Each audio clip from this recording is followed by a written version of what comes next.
Hi there, welcome to this informational webinar, which will include updates to the 2023-2024 AmeriCorps State RFP.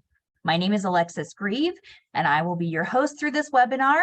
So we are going to go through some of the things that have changed for the 2023-2024 request for proposal, and some of the things that have not changed. As a reminder, this webinar is pre-recorded. I'm sure that you will want to rewatch this multiple times if you need to get more information out of it.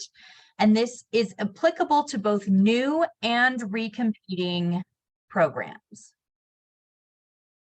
What you're going to learn today are the updates to the 2023-2024 RFP, additional items that we want to draw your attention to, hints and tips for being successful when you're writing your program grant, and then a schedule of how we anticipate the calendar to go as far as when funding will be available, when selection process will be over.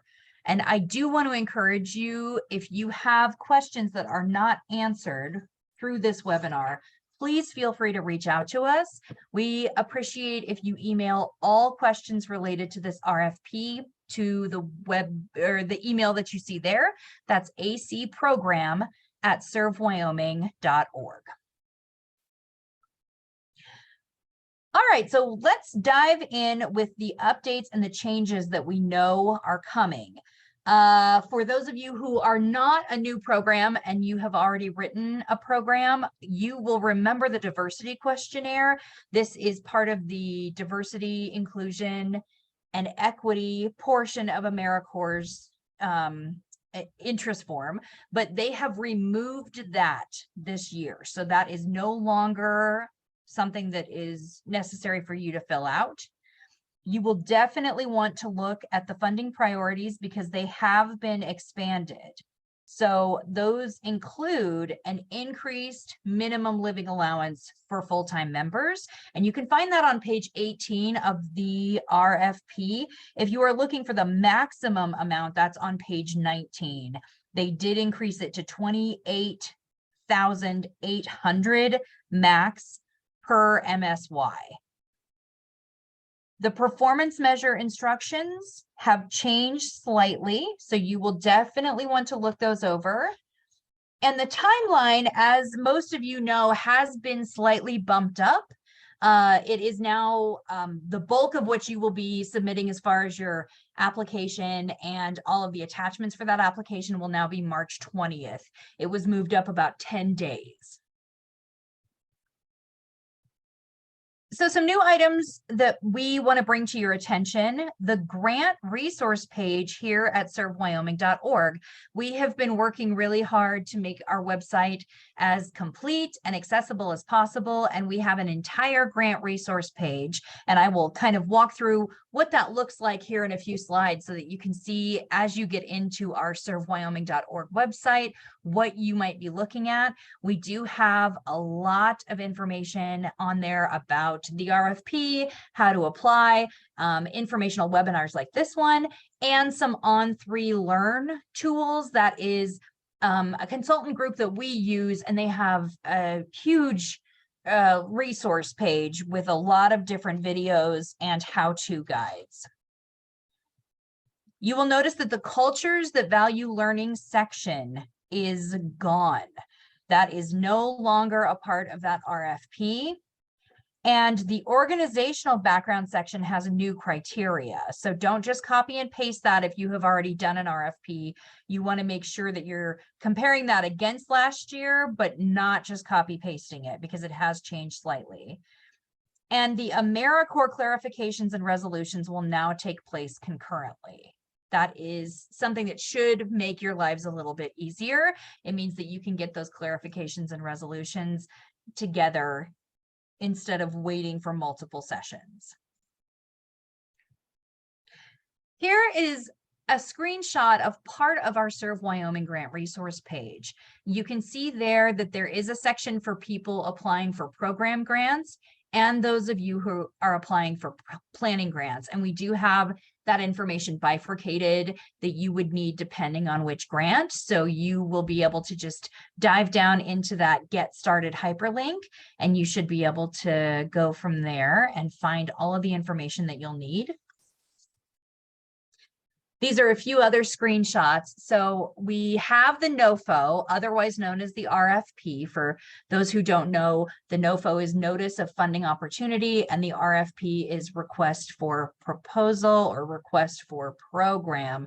And those are the same things. We use those synonymously. So if you hear both of those words, they mean the same thing: Request for Program and Notice of Funding Opportunity. But the NOFO is available on our website. You will be able to drill down into that grant resource page and find that. And you'll see on the lower side of the screen, that's a little bit of how that looks as far as the guide that we've prepared for you. So we have multiple steps. You'll be able to see the resources that you'll need, and you will have to, within your proposal and your grant writing opportunity, you will have to set up an account with eGrants if you do not already have one of those. So that eGrants account link is also there as well to make that easier. That is what our resource page will look like as far as the downloads that will be available to you. So you'll be able to see the logic model with a chart practice sheet. That's really valuable to see what a logic model is supposed to look like if you have never had to put information into one of those.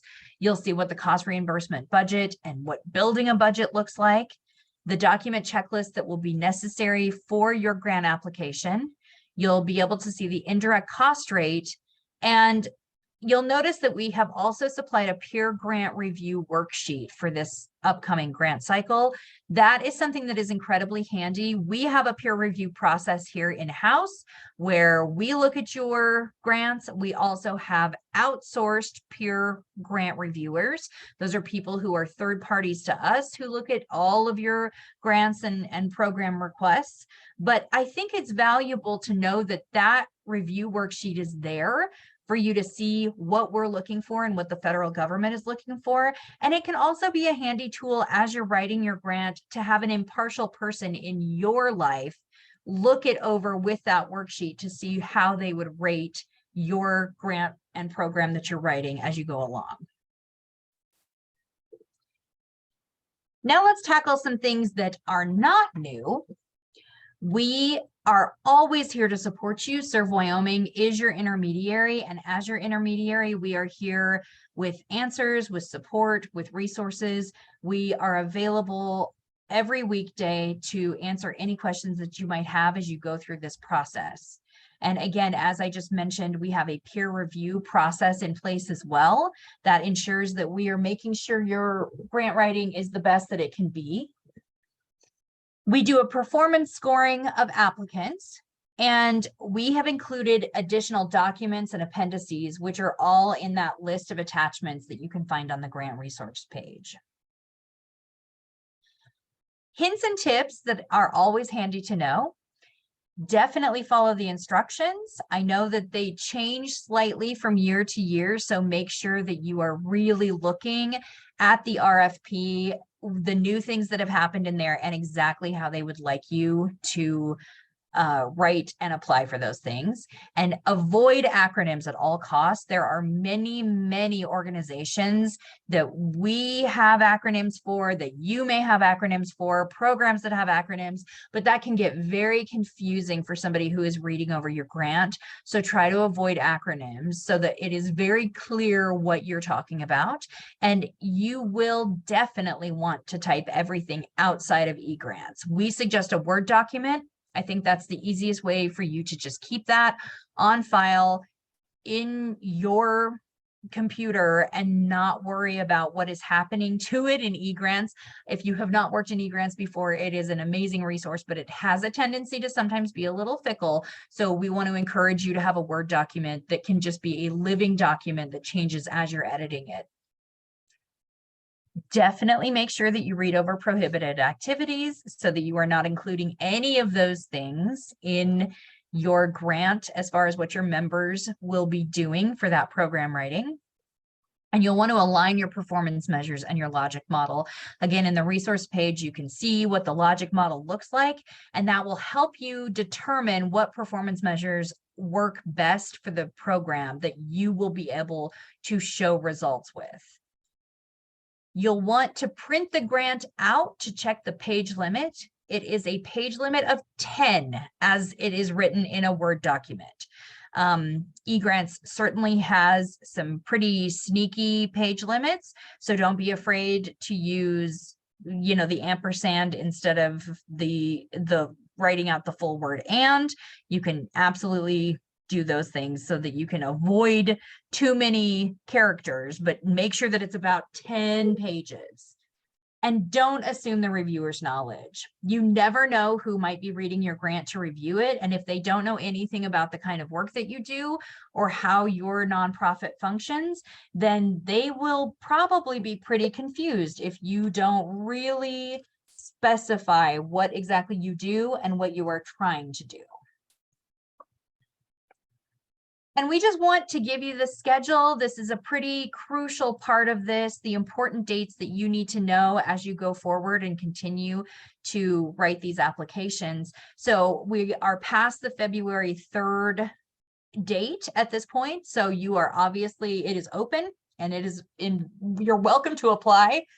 March 20th of 2023 is the final day that you can submit your applications and additional documents to us at ServeWyoming. And that does need to be in by 3 p.m. Mountain Standard Time. Don't wait until the end of the day.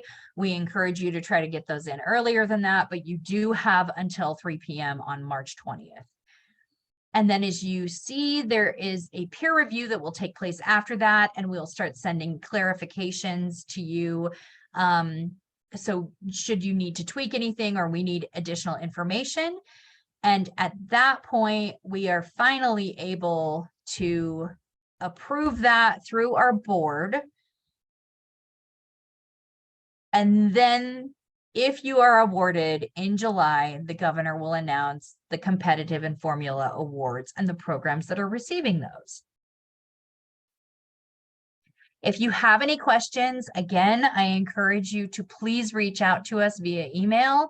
That is acprograms@servewyoming.org. And it is perfectly fine for you to reach out with any kind of questions at all, whether it's questions related to writing a narrative for a grant, something technical about the eGrants program, any of those things. We are here to help you and guide you through this process. Thank you very much for taking the time to watch this. I hope it was helpful. And again, feel free to rewatch it as many times as you like. And if you're still not getting the information that you need, reach out to us. We are always available. Thank you.